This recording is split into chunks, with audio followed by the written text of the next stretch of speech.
ورحمۃ اللہ وبرکاتہ۔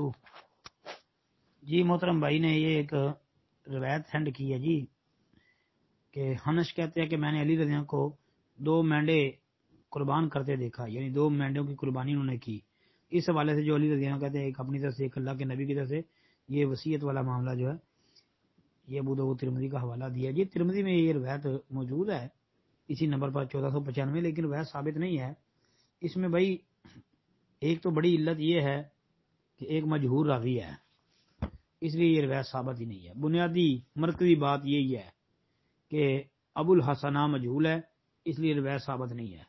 باقی اس میں شریک بن عبداللہ النخعی ہے، وہ متکلم فی ہے، بعض اس کو جمہور کی توثیق کو مد نظر رکھتے ہوئے حسن الحدیث کہتے ہیں، لیکن بھائی متکلم فی راوی ہے اور پھر اس کے اوپر تدلیس کا الزام بھی ہے، تو لہذا یہ روایت ثابت نہیں ہے جی۔